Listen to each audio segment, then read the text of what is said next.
안녕하십니까? 진영의 파워피플의 진영의 변호사입니다. 오늘 제가 나오지 않고 소리만 나와서 놀라셨나요? 지금 들으신 소리는 어떤 소리라고 생각하셨나요? 저는 제가 처음 이 소리를 들었을 때 아기 울음소리라고 생각했는데요. 바로 강아지 울음소리라고 합니다. 이럴 때 사람들은 저마다의 자신이 드는 소리를 가지고 그 소리의 이미지를 떠올리는데요. 오늘 제가 이렇게 소리라는 주제로 이 문을 연 이유는요. 바로 오늘 저희가 모신 파워피플이 우리나라에 몇 되지 않는 소리 연구 전문가이시기 때문입니다. 어떤 분이실지 궁금하시죠? 이제부터 저와 함께 한번 만나보시죠.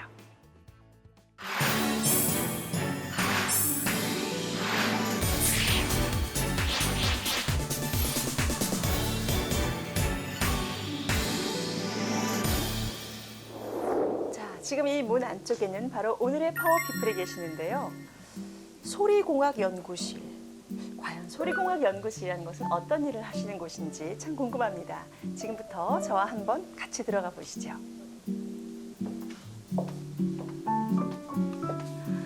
교수님 안녕하세요. 안녕하세요. 반갑습니다. 이렇게 초대해 주셔서 고맙습니다. 오시느라고 고생하셨어요.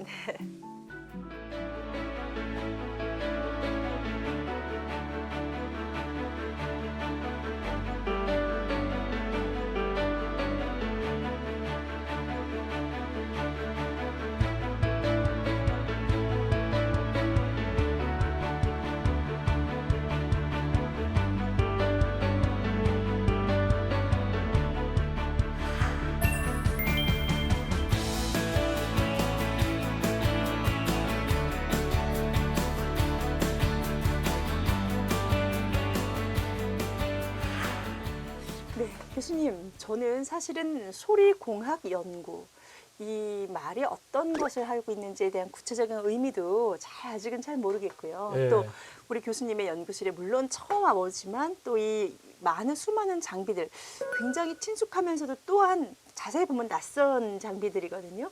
이 장비들이 과연 어떤 일을 하는 것인지 우리 전문가이신 교수님의 설명이 꼭 필요한 상황이네요.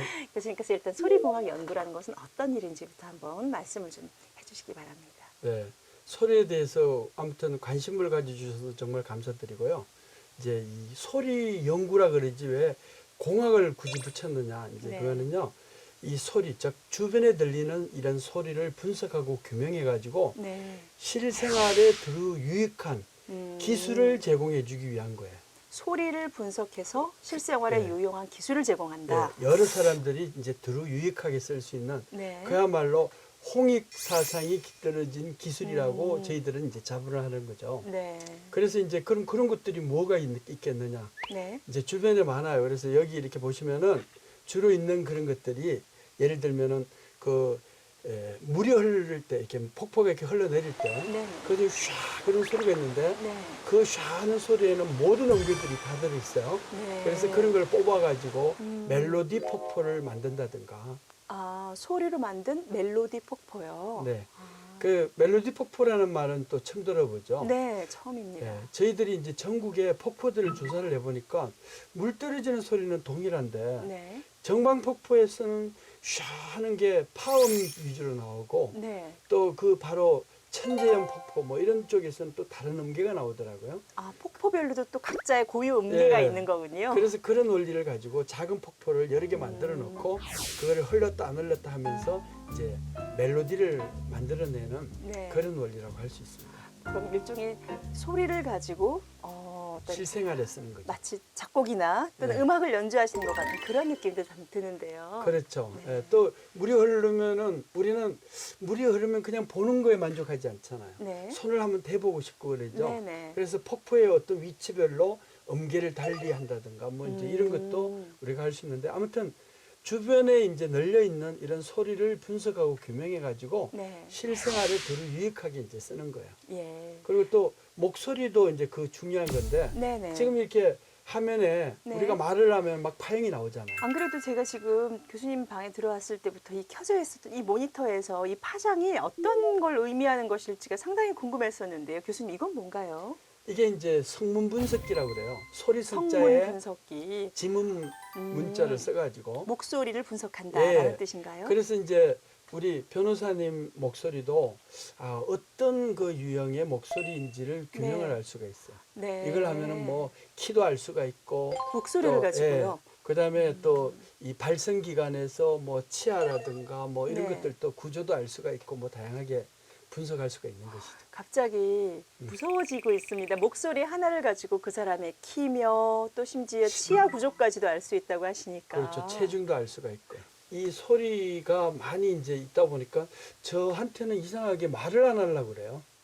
그럴 것 같아요, 교수님. 너무나 전문가에게는 너무나 많은 얘기를 하면 네. 자신이 있는 게 다 들통날 것 그렇죠. 같거든요. 뭐 노출이 되는 것처럼. 근데 그게 아니고 제가 기가 좋은 거라든가 뭐 이런 그 청력이 뭐 발달돼 있다든가 이런 것은 아니고요. 네. 장비에 이제 그렇게 분석하고 규명할 수 있다는 것이지 저 개인적인 어떤 청각이나 특성 또 안 그러면 내가 가수가 되거나 막 했겠죠. 네네. 근데 그런 건 아닙니다. 그러니까 아. 마음 놓고 말씀하셔도 못 알아들어요. 그러니까 교수님의 이 재미있는 설명이랑 같이 들으니까 진짜 지금까지 우리가 그냥 흘려보냈던 것 같은 이 소리가 얼마나 큰 의미와 메시지를 담고 있는지 정말 이제는 조금 감이 올 것 같습니다. 아, 감사합니다. 지금부터 우리 교수님께서 어떤 나의 인생을 살아오시고 또 어떤 것을 키워드로 잡고 계시는지 내 인생의 키워드 코너를 함께 진행해 보겠습니다. 네, 알겠습니다. 교수님 제가 보니까 우리 교수님께서 내 인생의 키워드로 꼽아주신 게 두 가지인데요. 그중에 바로 첫 번째 교수님의 본인의 이름을 내 인생의 키워드로 잡아주셨네요. 그렇죠. 보통 이름을 키워드로 잡는다. 이거는 어떤 뜻이었을지 네. 궁금한데요.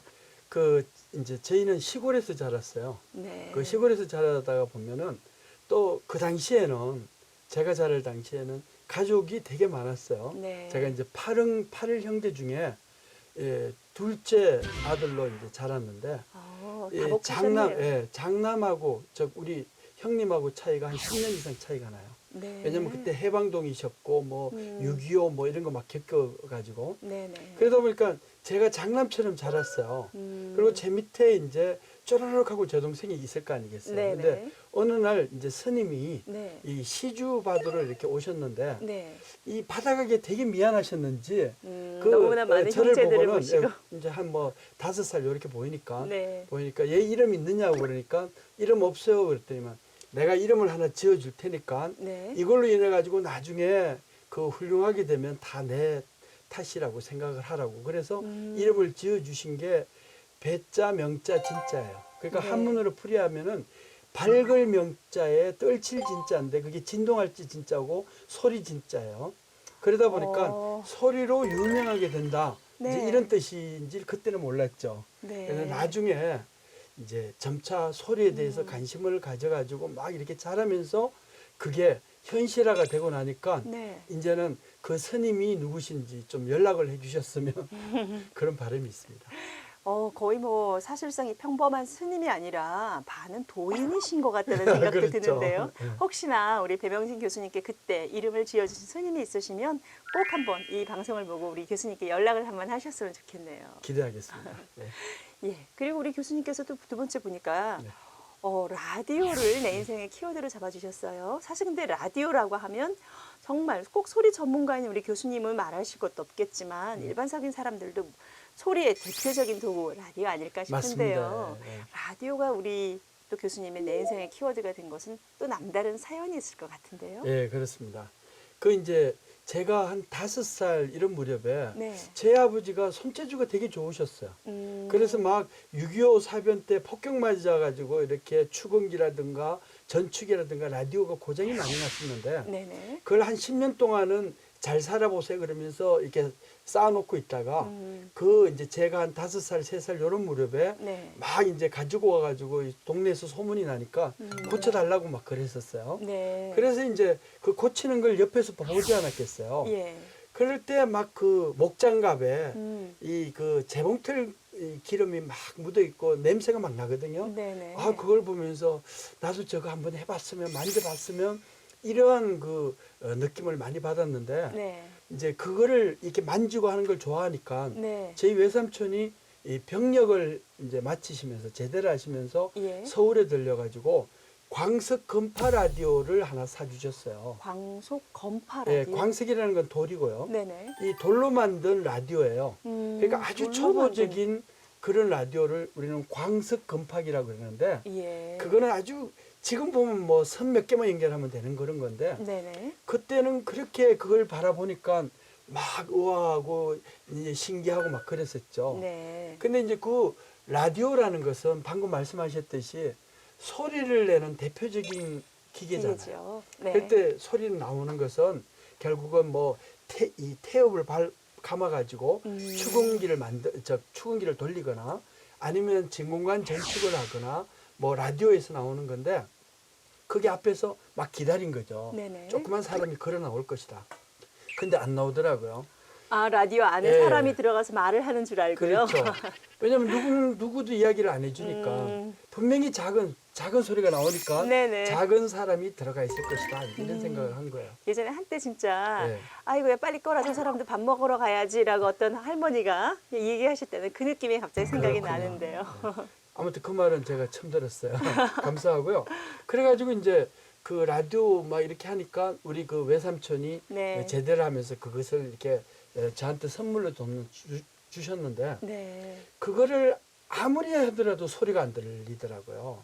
그래서 다른 어른들이나 아는 사람들한테 물어보니까 네. 그 전깃줄에 연결하면은 소리가 나온다 그래가지고 제가 이제 전깃줄에 연결을 했는데 그 감전이 돼가지고 막 기절도 하고 그랬었죠. 그러니까 전기줄에 연결을 한다는 것은 그냥 이렇게 콘센트를 꼽는다는 그런 뜻이 아니라 아니고요. 실제로 우리 그 전기 통화는 그 그렇습니다. 전기줄에 직접 라디오 선을 연결도 해보셨다고요? 예.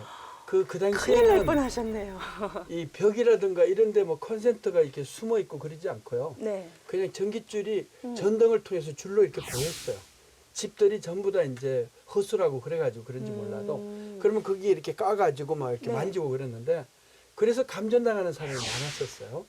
그 무렵에는 교수님도 하마터면 많이 그러실 그 뻔했네요. 기절도 많이 했죠. 근데 전기줄이 연결하니까 뭐 부글부글 지글지글하는 이런 소리는 들려가지고 네네. 사람 목소리를 찾았는데 전혀 들리지 않았어요. 네. 나중에 이렇게 보니까 그게 우리가 사는 지역이 경상북도 예천이에요. 아, 예천이. 그 예천은 옛날에는 도읍이었는데 네. 그 당시에는 이 고속도로라든가 이런 그 서울로 올라가는 중심지가 아니었어요. 그러다 네. 보니까 오른쪽으로 가면 우리 사는 지역에서 오른쪽 그 동쪽으로 가면 이 안동이라는 데가 있고 네. 또 왼쪽으로 가면 점촌이라는 지역이 있었는데 전부 다 예. 30km 바깥에 있어요.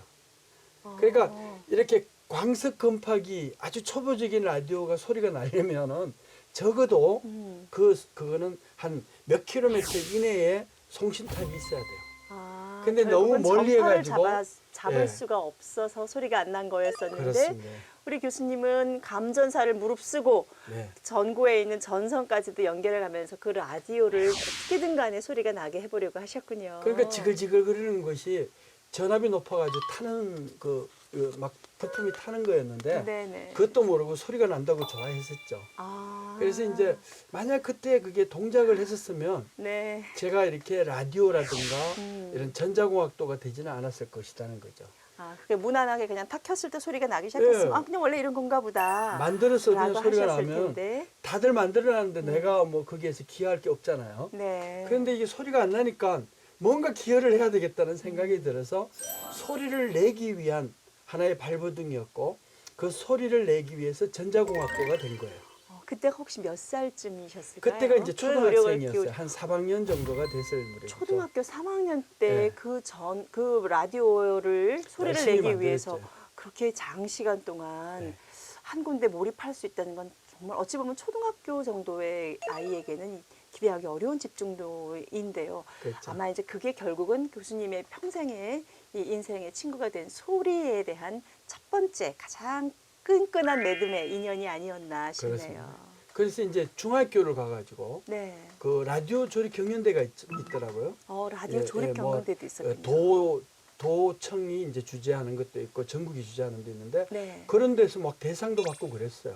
잘 만들었기 때문에 그럼 실제로 우리 교수님께서는 소리뿐 아니라 무언가 이렇게 만드는 그 거를 기계를 만들고 제작하고 조립하는 것에 있어서 굉장히 좋아하시고 탁월한 재능도 있으셨군요. 예, 재능은 이제 나중에 알아챘고 그때는 몰랐죠. 그냥 만들기만 좋아했으니까요. 그래가지고 저 다른 친구들은 뭐 자치기라 그래가지고 이렇게 막대기에다 툭툭 네네. 치고 뭐 이런 걸 했었는데 네. 저는 그냥 집에만 가가지고 만들기만 열심히 했었죠. 그래서 이 초등학교도 그렇고 중고등학교도 그렇고 이 그 방학만 끝나면은 무슨 이 왜 경연대 같은 거 하잖아요. 네. 뭐 작품 경연대 이런 거 하면은 상도 많이 받고 그랬었어요. 제 기억에는. 예. 이제 그걸로 인해 가지고 이 고등학교를 네. 이제 고등학교는 안 들어가고 중학교만 들어가려고 원래 그랬었어요. 그래서 전파사에 취직을 해가지고 네. 내가 만들고 싶은 거 열심히 한번 해보고 싶었는데 네네. 나이가 어리다고 그때 그 못 들어오게 하더라고요. 그래서 이제 소위 고등학교를 말하는 청소년 아르바이트도 하기 어려운 나이셨군요. 예, 중학교 졸업을 했는데 뭐 그런 게 있겠어요. 네. 그래서 이제 고등학교를 시륵계 고등학교를 들어가게 되는데 네. 그게 이제 용산공업고등학교예요. 아, 용산 공고를 나오셨군요. 예, 그래가지고 이제 거기에서 제가 만들기도 잘하고 막 그러니까 음. 장학생도 되고 그래서 뭐 무슨 경진대회 나가서 상도 받고 이제 그랬어요. 네네. 그러면서 자격증도 많이 땄죠. 왜냐하면 자격증만 있으면 내 기술이 인정이 되는 거니까. 네. 그러면 이제 이 먹고 사는데 지장이 없겠다. 그때는 음. 먹고 사는 게 되게 힘들었죠. 네. 그래가지고 이제 금성사라는 데 취업을 하게 돼요. 교수님께서 그러면은 아까 저는 말씀하신 것 중에서 참 기억에 남는 게 아마 라디오가 그냥 조금 켰을 때 바로 소리가 났었으면 아마 지금의 나의 모습과는 다른 삶을 살았을 것이다. 그렇습니다. 저는 그 말씀이 참 마음에 와닿는데요. 네. 사실은 우리 많은 경우 대부분 그냥 순조롭고 무난하고 원만하게 잘 풀리기를 바라는 마음은 아마 사람으로라면 다 인지상정이겠지요. 그렇죠. 근데 결국은 그 이후에 이 사람이 어떠한 인생의 모습이 되어 있고 또 이 사람이 어떠한 자신의 그 상황을 극복하느냐는 결국은 어느 정도의 그게 크건 작건 약간의 시련이 주는 또 힘이 필요한 것이 아니었나라는 그런 생각이 또 사실은 또 드네요. 그렇죠. 그러니까 우리 지금 이제 교수님께서 말씀하신 인생의 키워드의 라디오는 정말 어찌 보면 지금의 소리 전문가로서의 우리 교수님에게 소위 동기를 부여하는 그렇죠. 오기를 갖게 모티브를 하는 갖게 했다는 거죠. 그런 정말 말 그대로 인생의 키워드가 충분히 될 만한 가치가 있는 것 같습니다. 바로 그거랑 연결해서 우리 교수님이 그러면 이제 아주 어렸을 때부터 쭉 살아오셨던 우리 교수님 그때 그 시절의 이야기도 함께 연결해서 듣겠는데요. 그렇죠. 아까 교수님께서 그러면 용산 공고를 나오셔서 아까 그러면 금성사 지금으로 치면은 LG 뭐 이렇게. LG의 전신이라고 할 수 있는 그런 회사 그렇습니다. 그래가지고 이제 어렵게 이렇게 하다가 취업을 했으니까 네. 이제는 아주 승승장구 잘 지낼 거라고 이렇게 생각을 했는데 제가 왜 손재주가 좀 있고 그쪽에 관심도 많고 그러니까 네. 그 당시에 가장 이제 인기 있었던 제품이 텔레비전, 네. 라디오, 뭐 냉장고 뭐 이런 거였잖아요. 그때쯤이면 한 몇 년도 정도였을까요? 예, 한 70년 중반이라고 기억을 해요. 네. 그때는 뭐 주변에 돌아다니면 잘 살아보세라는 이런 그 노래들이 새마을 막, 운동 예, 노래가 뭐 흘러나온 것도 흘러나오고 막 기억나네요. 그럴 때죠. 그러니까 네네. 어디서든지 손재주를 가지고 먹고만 살면 되는 그런 것이 이제 부모님 바람이었어요. 예. 그래서 이제 고등학교를 졸업을 하고 막 그 유명한 회사에 들어가 가지고 손재주를 발휘해 가지고 했었는데 네. 그때는 실습생이었어요. 음. 그 무렵에 이제 역시 저 유명한 그 대학을 네네. 졸업하시고 역시 미리 수습 사원으로 오신 분이 있는데 네. 이분이 자꾸 나한테 열심히 묻더라고요. 예. 그래서 잘 가르쳐 드렸어요. 상급자니까 직급으로서는. 오히려 이제 기술적인 부분에 있어서는 예, 저한테 그분을 물어보고. 가르쳐 드릴 정도의 예. 실력을 가지신 우리 배 예. 교수님이셨군요. 그래서 이제 한 3개월 지나가지고 이렇게 봤는데 네. 월급 봉투를 보고 아주 놀란 거예요. 그때 저는 보통 공무원 월급이 한 3만 원, 3만 5천 원 정도 되는 고등학교 네. 졸업자가. 네네. 그래도 저는 한 4만 5천 원 받는 정도였어요. 굉장히 예. 뿌듯하셨겠네요. 그런데 그분은 14만 5천 원 정도를 받더라고요. 교수님의 한 3배 정도. 3배를. 예. 그래서 그걸 보고 실력으로만은 살아가는 세상이 아니구나 이제 그때 깨우쳤어요. 부모님한테 배운 게 아니고 네네. 왜 그러냐면 실력이라는 건 뭐냐면 제가 만들기를 잘하고 기술 이거 뭐 조립만 잘하면 실력이 있다고 생각을 했는데 네. 그게 아니고 학력이 없으면은 네네. 인정도 못 받고 대접도 못 받는구나 이제 그걸 스스로 깨우쳐가지고 네. 그러니까 야간에 학원도 다니고 해가지고 그래서 재수 아닌 또 재수를 해가지고 네. 그래서 숭실대학교에 들어오게 된 것이죠. 그럼 지금 현재 우리 교수님께서 몸담은 바로 이 학교가 모교입니다. 또 우리 선생님의 교수님의 모교이기도 하시고 네. 그때부터 그러면 쭉 숭실대와의 정말 끈끈한 반평생의 인연을 담아오셨네요. 예, 그러니까 이제 이걸 뭐 좀 약간 그 기독교적인 얘기인지 몰라도 네. 필요 없으면 이제 자르셔도 되고 기독교적인 건지 몰라도 아, 그때 입학시험 보러 여기 오니까 잃어버린 한 마리 양을 탁 들고 이렇게 계시는 예수님상이 있었어요. 아, 그걸 보고 얼마나 눈물이 흘렸는지 몰라요. 원래 혹시 기독교 원래 우리 종교를 집안은 갖고 불교 계셨나요? 집안이었어요. 아, 뭐 그렇다고 그런- 막 불에 저 불교에 가가지고 열심히 도 닦고 이런 것은 아니고 네네. 그냥 뭐 4월 초파일이나 이런 데 가가지고 밥 먹고 오고 이제 그냥 하는 그때 정도. 당시에 대부분 부모님들이 마음속에 가지고 있는 예. 그냥 평범한 그냥 기복신앙적 종교가 대부분 다 불교셨잖아요. 예. 그때 그런 정도로. 저희 고향에서는 그랬었어요. 그래서 네. 그렇게 크게 이렇게 안 했는데 음. 아, 그걸 보고는 우리 여기는 채플이라고 있어요. 네, 알죠. 그래서 여기 대학 기독교 들어오고부터는 학교에서는. 아주 그 믿음을 열심히 가지고 노력을 하고 있죠. 아. 그래서 그때 눈물을 많이 흘렸었어요.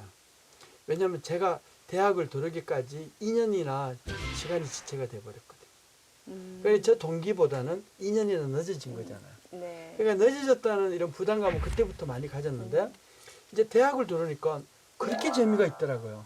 오히려 2년이라는 글쎄요, 공백이라보다는 조금 늦어진 그게 우리 교수님한테 훨씬 더 도움이 됐어요. 빨리 따라잡고 싶고 더 잘하고 싶다는 또 다른 아까처럼 옥이나 맞습니다. 동기부여가 또 된 것 예. 같은 느낌이 드네요. 그러니까 잘 지적해 주셨는데요. 왜 그러냐면 지금 왜 그 우리 스펙을 쌓고 있잖아요. 예. 졸업하기 위해서 남다른 네. 스펙을 쌓는데 그 중에 하나가 인턴으로 이렇게 가는 거예요. 네, 맞습니다. 그게 실무 경험인데 저는 대학 들어오기 전에 이미 실무 경험을 좋은 네. 곳에서 이미 쌓았다는 것이죠. 그렇죠. 예, 그러니까 여기 들어와서 수업을 막 받으니까 내가 다 만져보고 내가 막 조립해 봤던 것들이 그 책에 다 나오는 거예요. 네네. 그때는 왜냐하면 첨단이 라디오, 텔레비전 아니면 디지털 시계 정도였는데 이런 디지털 공학이 첨단 학문이었어요. 네. 그러니까 뭐 배우면 배울수록 머리에 쏙쏙 들어오고 뭐 제가 할 말이 얼마나 많겠어요. 직접 만져봤으니까 이거는 실험책에 없는 것까지도 다 설명해 줄 정도는. 그래서 2학년 들어가면서 내가 이제 미래를 바꿔버렸죠. 돈만 벌기 위해서 하는 게 아니고 네. 원래 에디슨처럼 실험실에 조수 노릇을 하려고 그랬는데 고등학교만 졸업해가지고 네. 그게 아니고 실험실을 운영하는 그 교수가 돼야 되겠다. 그래서 교수가 되려고 그러면 서포터에서 내가 매니저가 되는 리더로서. 거죠. 리더 매니저가 되는 건데 네네. 그렇게 하려면 대학을 졸업하는 것만 갖고는 안 되고 네. 박사학위가 필요했죠. 교수가 돼야 되겠더라고요. 예. 그래서 이제 대학 2학년 때부터 막 이제 교수가 되려면 어떻게 해야 되지? 그러니까 대학원을 들어가야 되고 막. 그래서 이제 대학원 진학을 하게 된 거예요. 그래서 그냥 그때부터 쭉 공부와 항공과 또 연구의 길로 접어드셨는데 그렇습니다. 사실은 제가 우리 교수님의 이 방을 와보면서 굉장히 그냥 낯선 이 장비들 지금 사실은 우리 교수님 뒤에만 보더라도 스피커가 굉장히 여러 대가 지금 놓여 있고요.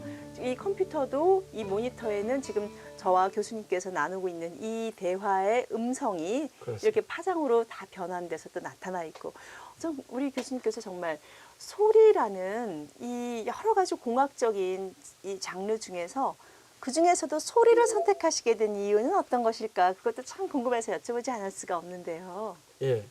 이제 그때는 이 전자공학을 하게 됐잖아요. 네. 근데 전자공학은 이 멀리 있는 사람들한테 정보를 전달하는 거예요. 그 정보를 전달하는 수단이 전자공학이고 예. 그 중에서 이제 통신 전공이 돼 버렸는데 그 통신에서 가장 중요한 정보가 뭐냐면 소리였어요. 목소리가 되든 목소리도 소리거든요. 네, 그럼. 그래서 제가 박사학위를 받았을 때도 이 무슨 정보를 이렇게 전달해 주는 이런 것보다도 그 정보를 가공해서 전달해 주기 위해서는 네. 소리를 분석하고 규명하는 게 필요해졌는데 목소리 그 전공으로 박사학위를 받은 거죠. 아, 목소리를 예. 전공으로. 그럼 목소리를 전공으로 학위를 받았었다라는 뜻은 예. 그 각각의 사람의 목소리에 대한 어떤 특징이라든지 이런 걸 가지고 그렇습니다. 학위 논문을 쓰셨을까요? 그렇죠. 목소리를 분석하고 규명해 가지고 네. 이제 실제 유망하게 그러니까 이 소리를 여러 사람이 들을 유익하게 쓸 수 있도록 해주는 건데 네. 이제 그런 그 결과로 나오는 것이 우리 두 사람이 이렇게 이야기하면은 이 궁합도 있잖아요. 네. 목소리 친밀도라고 그러는데 목소리 이런- 친밀도. 그게 목소리 궁합이군요. 그렇죠. 목소리 네. 궁합을 맞추는 것도 뭐 네. 새로 만들어 보기도 하고. 음. 그래서 제가 우리 막내딸을 되게 좋아하는데 그 첫 딸도 있고 딸이 둘이에요. 네. 그래서 막내딸을 왜 좋아했나 그랬더니만 목소리 궁합을 딱 해보니까 98%로 100%가 최대인데 98%로 그렇게 친화력이 있더라고요. 아, 그러면 목소리가 동일하다는 뜻인가요? 아니면 목소리의 특징적인 것이 비슷한 게 거의 98% 일치한다는 그 뜻인가요? 생각도 비슷하고 골격도 비슷하면 그렇게 되는 거예요. 아. 그래서 우리 막내딸하고는 저하고는 완전히 뭐라 그랬죠? 이게 그냥 금슬이 그렇게 좋을 수밖에 없는 것이죠. 아, 부모 자식 간에도의 그렇죠. 그런 금술. 예. 예, 궁합이 그렇게 소위 말해서 목소리의 성문이 비슷한 네. 따님과는 더욱 특별한 관계신 거. 그래서 이제 그런 것들이 목소리를 분석하고 규명하면 이제 그런 것도 알 수가 있죠. 또 목소리가 하나의 사람에게 있어서의 또 다른 자아. 예. 예, 그런 그러면서 영역이군요. 거기서 특징을 추출하면 네. 그 실제 생활에 활용할 수 있는 게 대단히 많아요. 예를 들어서 교수님, 우리 다들 기억하고 있는 참 가슴 아팠던 그 세월호 사건에서도 바로 우리 교수님께서의 이 세월호 그때 당시에 무선 방송으로 뭐 소위 승객과 학생들을 피하라고 대피 방송을 했냐 안 했냐 뭐 이런 등등의 이야기 또는 뭐 아이들에게 있어서 그 스마트폰으로 남겼던 음성이 기록이 삭제가 됐느냐 뭐 이런 걸로 또 한번 여러 가지 논란이 있었던 걸 제가 기억하는데요. 그렇죠. 논란을 잠재웠죠. 예, 여기에서 우리 교수님께서 어떤 방법으로 네. 이 논란을 잠재우셨고 어떻게 해서 또 개입하게 되셨는지도 사실 또 궁금한 점이 그렇습니다. 있어요, 저에게. 예. 네. 그게 이제 그 세월호 선장 문제인데요. 네. 선장이 거기를 먼저 탈출해 버리면 맞습니다. 남아 있는 승객들은 어떻게 하라는 거예요. 네. 그래서 저기 프랑스나 뭐 이탈리아 이렇게 보니까 그런 경우에는 선장을 다시 선실로 돌아가라고 막 그러더라고요. 근데 그런 것도 봤지만 그 제일 먼저 그 선실에 있는 그 승객들을 구하는 게 아니고 네. 저기 그냥 가장 중요한 관리를 하고 뭐 이렇게 진두지휘해야 될 사람을 내려오는데 그분이 팬티 바람으로 이렇게 내려올 때 네네. 그럴 때 안내 방송이 되고 있었어요. 이제 선 내와 선 외에 안내 방송이 이 세월호는 막 기울어져 있었지만 네네. 안내 방송이 헬리콥터 소리나 이런 데 막 이렇게 분산되면서 했는데 그 소리가 윙윙거려가지고 잘 안 들렸었어요. 예. 그래서 그거를 이 광주 고법에서 의뢰가 와가지고 예. 우리가 이제 그 막 잡음이 뭉쳐져 있는 거를 다 제거를 하고 예. 소리만 딱 해보니까 이렇게 안전한 선내에서 움직이지 마시고 제자리를 지켜주시기 바랍니다 하는 이런 안내 방송을 딱 계속 하고 있었군요. 자기는 탈출하는 그 순간에. 탈출하는 그 순간에 바람에 날리는 소리가 그대로 저 123정이라고 그래서 경찰 왜 미리 갔잖아요. 해경이. 네. 거기에서 이렇게 비디오 촬영에 그 소리가 다 들어갔어요. 그래서 그러니까 그때 당시에 그런 이야기들이 정말이었군요. 네. 그래가지고 그게 근거로 돼가지고 2심에서는 사형 그 선고가 네. 내려진 거죠. 맞습니다. 근데 아직 뭐 대법원 그건 있겠지만은요. 그런 정도로 그게 규명을 우리가 해줬다는 것이죠. 그러니까 어찌 보면 그 내용의 규명이 가슴 아픈 내용으로 결과가 나온다 하더라도 일단은 제일 중요한 것은 그때 당시에 사실을 밝히는 것이고 네. 그 사실을 밝히는 여러 가지 방법이 있겠지만 우리 교수님께서는 그것을 소리로 네. 당시에 어떤 상황이었었는지에 대해서 그렇습니다. 정말 명명백백하게 상황을 밝히시는데 큰 역할을 하셨군요. 왜냐하면 나중에 막 이렇게 조사를 받는데 계속해서 자기는 퇴선 명령 내렸다고 이제 네. 이야기를 맞습니다. 어떻게 퇴선 명령 내렸는데 자기가 팬티 바람으로 막 이렇게 도망 나올 때 네. 그때 그 헬리콥터에 묻혔지만은 그 기내 선내 안내 방송에는 네. 안전한 자리를 지켜주시고 움직이지 마시기 바랍니다. 이런 안내 방송에 나올 수가 있느냐는 거죠. 그러니까 결국은 이제 그게 그냥 나는 이렇게 했다, 난 저렇게 했다 이렇게 소위 예전에 들었던 기억이나 이런 거를 되살려서가 아니라 우리 교수님으로 인해서 논란의 여지 없이 사실을. 끝 이렇게 그때 그렇습니다. 당시에 퇴선 명령을 내린 게 아니라 오히려 움직이지 못하고 어찌 보면은 고스란히 다 당하게 사실을 만든 몰아넣게 한 그 장본인이라는 명확한 사실을 밝혀주셨으니 사실은 지금도 생각하면 너무 가슴은 가슴 아프지만 아프죠. 그래도 누군가에게 이 사실이 무엇이었었는지 밝히는 거는 규명이 돼야 정말 된다고. 중요한 일이지 않습니까? 그리고 이제 또 정말. 하나가 그 1, 2, 3정이 이제 자기가 거기 정장이라는 분이 있어요. 이게 이제 통솔하시는 분이. 네네. 이분이 안내 방송을 했다는 거예요. 빨리 탈출하라고. 예. 그래서 그 탈출하는 걸 어느 정도로 했습니까? 그러면서 기자분들을 모아놓고 이 정도 크기로 했습니다. 그래가지고 나중에 네네. 이런 정도로 안내 방송했습니다 하는 걸 했는데 그 소리가 절대로 그 선실에까지 전달이 될 수가 없었어요. 밖에서 막 헬리콥터 소리에 묻혀가지고 네. 그런 소리가 절대로 선내에 들어갈 수 없다는 것까지도 우리가 시연을 통해 가지고 규명을 해준 적이 있어요. 예. 그러니까 전부 거짓말이었다는 거죠. 정말 어찌 보면 참 이 사건은 여러 가지로 너무나 생각할수록 가슴은 아프고 우라통이 터지기도 하지만 어쨌든 그래도 사후적으로라도 이때 당시에 무슨 일이 있었는지 누가 거짓말을 하는지를 명확하게 밝혀주는 교수님이 많은 역할을 해주셔서 조금이나마 위안이 되기도 합니다.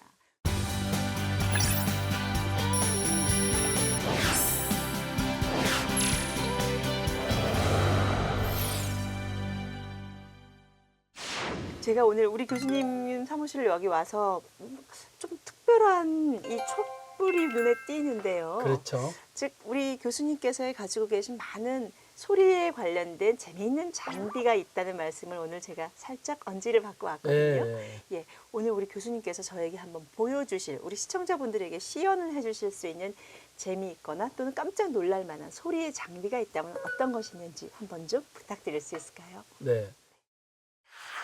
교수님, 마치 이 생일 케이크에 붙이는 초처럼 생긴 이 촛불을 지금 예쁘게 켜놓으셨는데, 이거는 갑자기 분위기를 잡으시려고 하는 것 같지는 않습니다. 이것과 소리는 어떤 관련이 있는 장비일까요?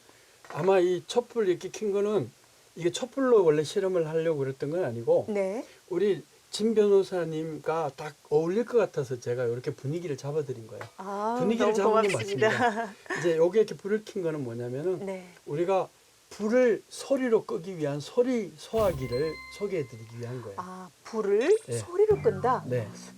불을 물로 끄는 게 아니라 소리로 끈다. 예, 보통 이제 소화기라 그러면은 네. 물을 붓거나 아니면 가스를 해가지고 그렇죠. 예, 공기를 차단하거나 네네. 뭐 여러 가지 이제 방법을 쓰잖아요. 네. 근데 그런 것들은 불 끄고 났어도 물이 남아 있다든가 네. 아니면 가스가 해가지고 위험하다든가 뭐 이런 여러 가지 부작용이 있는데 예. 저희들은 소리의 원리를 이용해가지고 불을 끄는 거예요. 너무 서론이 기니까 일단 먼저 불 한번 꺼보고 네네. 그 다음에 이어서 하도록 할게요. 네. 저희들이 만든 아주 간단한 소리 소화기인데 한 1m 이상 거리도 되는데 이게 지금 네, 스피커가 여기 있고요. 소리 소화기라는 얘기인 네네. 거죠? 네. 그냥 제가 봤을 때 그냥 평범한 스피커 같죠? 이 스피커처럼 생겼는데요. 이게 과연 소화기가 된다. 네, 한번 꺼보겠습니다. 네.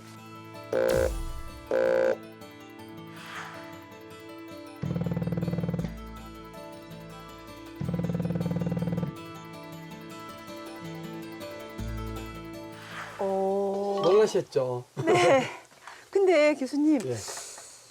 지금 분명히 하나의 촛불도 아니고 지금 촛불이 무려 한 10개 정도가 지금 쭉 있는데 어떻게 이게 지금 이 스피커에서 나오는 이 저주파 우웅 하는 이 소리에 어떻게 이게 꺼질 수 있는 건가요? 우리가 이제 촛불을 불을 켜놨는데 원래 실험은 네. 촛불로 하려고 그런 것도 아니었어요. 예, 우리 그러면 변호사님 분위기에 맞게 이제 이쁘게 불을 끌려고 했던 거고 네. 실제 불이 나면 이렇게 이쁘진 않잖아요. 그렇죠. 막 활활 예, 타버렸을 텐데요. 그래서 이렇게 신나를 이렇게 부어가지고 밖에서 이렇게 시연을 해드리려고 그랬는데 아, 이제 그렇게 하면은 그 위험성도 있고 그래가지고 그러면 또 방화복도 입고 그래야 되거든요. 네네. 그래서 그냥 요 간단하게 음. 요런 불에 꺼지는 원리인데 그 지금 꺼지는 원리가 아주 간단하게 말씀을 드리면 네. 여기서 소리가 나와요. 네네. 소리는 에너지를 갖고 있고 힘을 네. 갖고 있다는 거예요. 예. 그다음에 떨림을 갖고 있어요. 네. 그러니까 소리 음파라는 예, 건가요? 음파가 왜 네. 1초 동안에 진동을 막 하잖아요. 네네. 그래서 진동수를 가지고 우리는 주파수라 그래서 뭐 100Hz 그러면 1초에 100번 떨리고 네. 1000Hz 그러면 1초에 1000번 떨리는 거예요. 그 그래서, 떨림이 예. 많을 숫자가 클수록 높은 소리, 높죠. 떨림이 적을수록 낮은 소리 네. 이랬었던 걸 배웠던 그렇죠. 기억이 나네요. 예. 네. 그거 초등학교인데 어떻게 안 잊어버리고. 자, 아무튼 이렇게 소리에 이제 힘이 있으면서 떨어주면 예. 이렇게 초심이 이렇게 있을 때는 온도가 되게 높아요. 네. 근데 소리를 대면 이게 넓어지면서 흔들리거든요. 예. 초심을 흔들어줘요. 네. 그럼 분자가 흔들리면서 네. 촛불의 그 불의 분자를 흔들어주면서 네. 막이 넓어지면 그러면 온도가 급속하게 낮아지는 거죠. 네네. 그럴 때 이제 소리에 그 바람을 일으켜서 확 꺼버리는 거예요. 그러니까 결국은 우리가 이것을 이렇게 초에 있는 산소 공급을 막는 그거를 소리의 힘으로 하는 거군요. 그렇죠. 온도를 낮추면서 이게 흔드니까 음, 막이 네. 저 초심이 이렇게 돼 있으면 모아져서 온도가 되게 높은데 네네. 이거를 흔들면 얇아지잖아요. 네. 얇아지면서 막이 형성이 되니까 예. 공기가 못 들어와요 여기에. 어. 그럴 때 이제 소리 바람으로 힘으로 탁 밀어주면 음. 그러면 확 꺼져버려요. 그러니까 순간적으로 마치 마술을 보는 것 같은 그런 느낌도 들었었는데요. 한 번만 그러면 더 꺼볼까요? 네, 한 번 더 보여주시죠. 네. 자 이게 한 1m 정도 해도 되는데 할까요? 네네. 순간적으로 확 꺼져버리죠. 네, 순식간에 정말 이 불이 한꺼번에 네. 다 꺼져 버리는데요. 그러면 이런 정도의 이 소리 소화기는 어떤 정도 규모의 불까지 끌 수 있을까요? 그 이제 저 소방서 대원들을 모아놓고 네. 이렇게 프레젠테이션을 이렇게 하면은 네네. 항상 들으는 질문이 우리 친 변호사님하고 똑같은 질문을 해요. 네. 아, 어느 정도 크게 끌 수 있는 거야. 그러면 소리 소화기를 크게만 만들면은 음. 큰 불도 끌 수 있다고 이제 이렇게 이야기를 하는데 예. 물론 크게 만들 때도 장애는 있겠죠. 그건 이제 앞으로 연구를 해야 돼요. 그러나 이 적어도 요 소리 소화기는 네. 예를 들어서 컴퓨터라든가 가전제품이라든가 집에 주방 세트 있잖아요. 네. 이게 초기에 불이 붙었을 때 그게 기름으로 돼 있는데 물 부으면은 물에 둥둥 떠가지고 불이 막 번져버린단 말이에요. 그렇죠. 근데 또 거기다가 하얀 밀가루, 액체 가루 같은 걸로 딱 분말로 하면 네. 그 지저분해져가지고 청소하는데 되게 힘들잖아요. 그렇죠. 사실 또 좋은 정밀한 기계나 이런 것들은 다 망가져서 예. 더 이상 쓸 수 없을 가능성이 바로 많고요. 그렇습니다. 예. 그런데 이 소리 소화기는 소리만 가지고 하고 네. 또 꺼졌을지라도 온도가 유지되면 이걸로 켜가지고 하면은 결국은 찬불 정리가 된다는 거예요. 그래가지고 저 정말 깜짝 놀랐습니다. 그렇습니다. 이렇게 좋은 이 안전과 또 사람의 생명, 인체, 거기다 재산까지 함께 지킬 수 있는 소리 소화기. 저는 정말 마술을 보는 것 같은 느낌이었는데 이제는 그 설명을 듣고 나서 보니까 단순한 마술의 문제가 아니라 진짜 인류와 또 정말 관련된 업을 하시는 분들에게 있어서는 그분의 생명을 지켜줄 수 있는 정말 기적과 같은 방법이 아닌가 하는 그게 생각이 바로 이제 드는데요. 소리공학자가 하는 일이에요. 네. 주변에 들리는 소리를 가지고 불을 끄는 데도 쓰고 네. 혹시 또 다른 우리 시청자분들과 함께 공감할 수 있는 재미있는 네. 건 없을까요? 네. 우리가 이제 사람이 살아가면은 네.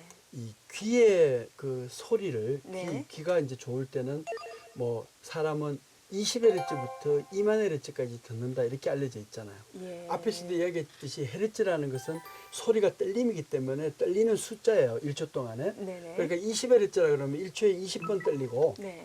2만 헤르츠라 그러면 2만 번 떨린다는 거예요. 1초 동안에. 네네. 그러니까 이제 사람은 그 떨림이 너무 높아도 못 알아듣는데 그런 소리는 소리지만 그런 소리를 초음파라 그러고 예. 사람의 귀로서 감지할 수 없는 영역에 동물들은 소리를 알아듣는데 초음파. 사람들은 못 알아듣는 거죠. 네. 그걸 초음파라 그러고요. 네네. 또 20헤르츠 이하 음. 천천히 바뀌는 거는 네. 사람이 귀로 못 받아들여요. 네. 그거는 초저주파라 그래요. 초저주파. 네. 그래서 이제 그런 범위 내에서 우리가 듣게 되는데 20헤르츠부터 2만 헤르츠. 예. 혹시 저의 그럼 청력도 네. 저의 청력을 가지고 나이를 가늠할 수 있거나 네. 또는 제가 나이보다 더 좋은 청력 아니면 떨어지는 청력 가지고 있는지 그런 것들을 지금 연구하고 네. 저에게 지금 알려주시려고 그렇습니다. 하시는 건가요? 그래서 이제 여기 두렵습니다. 9번을 1초에 한 번씩 해서 9번의 소리가 들리는데 네네. 그 들릴 때만 손 드셔야 돼요. 네. 안 들리는데 손 드시면 안 돼요. 네, 그래서 알겠습니다. 뭐 삑찍 뭐 이런 소리가 들리는데 이게 몇 번 들리는지를 저한테 알려주시면 돼요. 예. 시작합니다.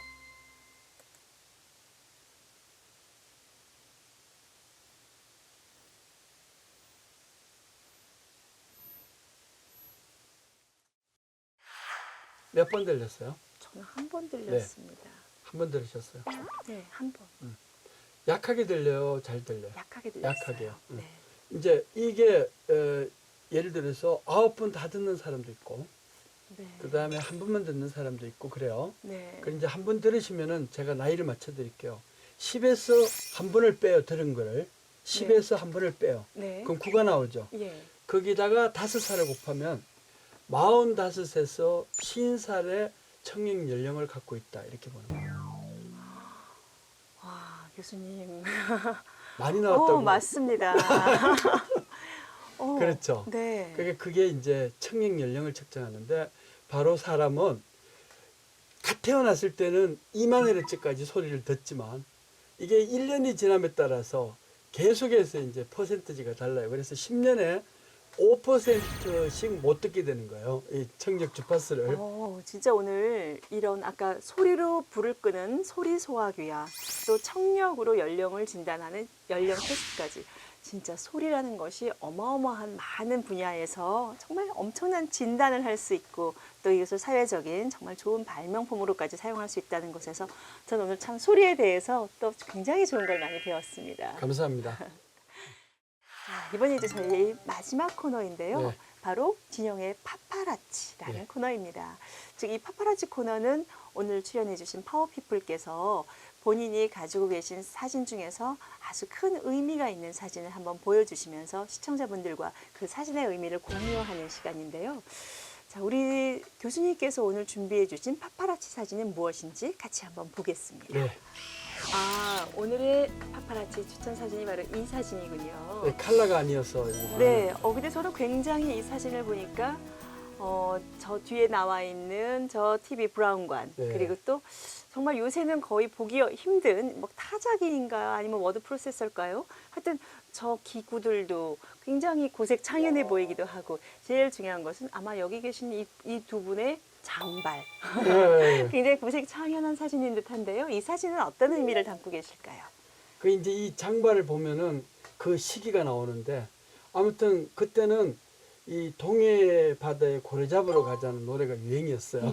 네, 지금도 네, 좋아하죠. 지금도 그렇죠. 네. 그래서 이제 이 보면은 이 뭔가 타자기처럼 생겨 있는데 이 시스템이 이렇게 있어요. 여기 IC라고 그래가지고 지네처럼 생긴 게 있는데 네. 이거를 제가 일일이 손으로 만든 거예요.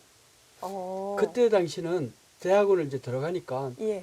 대학원 시절에 이제 제 실험하는 장면인데요. 들어가니까 네. 컴퓨터를 이렇게 치려면은 키보드는 우리가 못 만져요. 저 펀치 카드라 그래가지고 네. 그 전산소에 써가지고 주면은 펀치 카드로 막 코딩 시트를 만들고 네. 그거를 전산소 있는 컴퓨터 대형 컴퓨터를 돌려야 결과를 내는 거예요. 음. 얼마나 불편해요. 네. 우리는 마이크를 가지고 직접 말을 내가지고 소리를 컴퓨터가 받아야 되는데 음. 그래서 제가 그 컴퓨터를 부품을 사가지고 직접 만든 거예요. 네. 그래서 이게 케이스가 없이 이렇게 만들어 놓으니까 저게 실제로 그럼 컴퓨터예요. 소위 그 케이스만 뺀 예, 컴퓨터 안에 본체 안에 들어있는 는 부품이라고 보면 부품을 될까요? 제가 만든 거죠. 와. 어디서 그렇군요. 이렇게 이 사온 게 아니고 뭐 네. 노바 컴퓨터니 뭐 이런 걸 사온 게 아니고 네네. 제가 전부 이렇게 만든 건데 이 컴퓨터가 우리 친구들이 해골 컴퓨터라고 그랬어요. 해골 컴퓨터. 예, 집이 없이 뼈대만 있고 막 네. 그러니까. 소위 말해서 뼈만 남은 네. 거라고. 그래서 어. 요즘은 대형 컴퓨터도 메인 프레임이라고 그래요. 네. 뼈대 그 메인이 중요하다 그래가지고 하는데 아무튼 저는 이거를 이제 해골 컴퓨터라고 친구들이 불러줬죠. 저게 그래서 바로 해골 컴퓨터라는 이름을 가진 어찌 보면 우리 교수님께서 직접 만든 최초의 컴퓨터. 소리 분석을 하기 위해서. 소리 분석용. 예, 그래서 여기 해골. 마이크도 있죠. 여기 마이크도 있잖아요. 그렇군요. 그 마이크가 있는 이유가 네. 그 마이크를 통해 가지고 여기 이제 정폭을 내서 여기에 집적이 이렇게 되게 하는 거예요. 네네. 그러다 보니까 저한테는 아주 귀중한 네. 그런 그 사진이라고 볼 수가 있죠. 그리고 이런 키보드도 없어요. 이 편지실이나 이런 전산소에 갈 수 있기 때문에 네. 이런 키보드 부품을 사가지고 아크릴에다가 네. 일일이 만든 거예요. 그러니까 얼마나 그 손재주가 있어야 만드는 거죠. 일단 손재주보다도 저는 머릿속에서 저걸 떠올린다는 것 자체가 상상이 안 되는데요. 그러니까 이 무렵에 이제 뭘 만들었냐면 애플을 창업한 사람이 두 사람이에요. 우리는 스티브 잡스라고만 이야기하는데 네. 스티브 워즈니악이라고 하는 사람이 스탠포드 출신의 엔지니어예요. 네네. 그러니까 그 사람처럼 나도 만든 거죠. 이게 컴퓨터를. 예. 상품화하기, 이건 상품한 것도 아니고 네. 내가 그냥 해루를 설계해가지고 만든 거예요. 지금 이 사진이 몇 년 전의 걸까요? 최소한 예. 한 10년은 돼 보이는데요. 그러니까 한 80년 초반이라고 기억을 합니다. 10년 초반. 그럼 거의 한 30년, 35년 정도 된 것 같은데요. 35년쯤 됐죠. 제가 이제 이 타대학원에 연구실을 갔더니만 네. 첨단 장비들이 막 널려 있는데 돌아가지가 않더라고요. 저는 그냥 밤새워가지고 그걸 다 살려놓은 거예요. 그래서 막 퉁탕퉁탕 그러면서 막 돌아가게 했죠. 그래서 우리 그 지도 교수님한테 아주 인기가 좋았었어요. 진짜 교수님 저건 정말 말 그대로 인생의 파파라치 사진이라기보다는 내 인생의 기념비적인 사진이라고 해도 그렇죠. 정말 아깝지 않을 이름인 것 같습니다. 아, 교수님 오늘 저와 한 시간 같이 하셨던 이 소리에 관련된 이 무궁무진한 세계, 또 그 과정에서의 교수님의 열정이 담뿍 담긴 이 한 시간 어떠셨나요? 예, 저로서는 이 소리를 알릴 수 있는 아주 좋은 기회라고 생각했고요. 또 네. 제가 이제 걸어온 이런 길이 앞으로 그 후배들이라든가 제자들을 위해서 하나의 도움이 되지 않을까 이제 하는 보람을 느끼는 그런 중요한 시간이었습니다. 정말 물론 그러실 것 같습니다. 정말 꼭 그 보람이만큼 아마 또 후학들도 더 멋진 후배들을 양성하실 것 같은데요. 마지막으로 우리 교수님의 꿈이 있으시다면 어떤 걸까요? 네, 그 아마 제 꿈을 듣고 놀라시면 안 되는데 이 소리를 통해 가지고 네. 건강을 유지하는 것을 지금 많이 연구하고 있어요. 소리를 통한 건강 예. 유지. 네. 그래서 저를 잘 보시면 네. 제가 60이에요. 그 만으로 60이에요. 56년생이니까. 그럼에도 불구하고 얼굴이라든가 이런 거는 저를 한 40대로 봐주는 분들이 많아요. 네네. 그래서 이게 유지될 수 있는 비결은 바로 소리 건강기를 계속 개발하고 있기 때문인데 이제 조만간에 네. 지금 막 논문을 발표하고 있어요. 네. 그래서 학계에 발표한 다음에 그래서 이제 이걸 또 시작품화 해가지고 이런 걸 통해 가지고 네. 제가 그 의료 생리 그 의학 분야 쪽에서 네. 노벨상을 받는 것이 제 꿈이라고 볼 수가 있어요. 네. 교수님 저는 정말 두 가지가 다 놀랍습니다. 일단 교수님께서 60대라고 말씀하셨는데 저는 얼굴로 보나 뭐 열정은 말할 것도 없지만 어떻게 교수님을 60대라고 누가 볼 수 있을까요? 또한 두 번째로는 정말 소리라는 어찌 보면 우리가 모든 것을 우리 주변에 다 소리도 둘러싸여 살고 있지만 그 둘러싸여진 소리를 하나의 나의 학문적인 영역 또 나의 관심사로 삼아서 그 소리를 가지고 인류 건강에 기여하겠다. 그리고 그렇습니다. 나아가서 그것을 우리나라의 노벨상이라는 것으로 보답을 하겠다. 저는 오늘 정말 여러 가지로 참 놀랍고 새로운 이 학문의 영역과 이것을 또 개척해 가시는 우리 교수님에게 참 많은 이 배움을 오늘 유지하고 갈 것 같습니다. 감사합니다. 예, 오늘 교수님 정말 귀한 시간, 그리고 앞으로 저는 이제 앞으로 이 우리 일상에서 들리는 모든 소리에 대해서 아마 절대 그 소리를 허투루 넘겨듣거나 또는 이 소리라는 것이 우리가 단순한 들리는 것이 아니라 내가 잘 귀 기울여서 들어야 하는 하나의 엄청난 학문적 에너지가 있는 분야이겠구나 라고 아마 생각하면서 소리를 들을 것 같습니다. 교수님 오늘 정말 긴 시간 감사했습니다. 고맙습니다. 감사합니다. 네, 소리란 산소 같은 존재입니다. 있었으면 존재감을 잘 못 느끼고 없었으면 안 될 그런 존재라고 할 수가 있는 것이죠. 이제는 이런 소리가 우리 오감을 풍요롭게 하는데 아주 기여를 한다는 생각을 가지고 이 생활 주변이나 또 생활 건강을 유지하는데 이 도움이 되는 이런 소리를 찾으시기를 바라겠습니다. 감사합니다.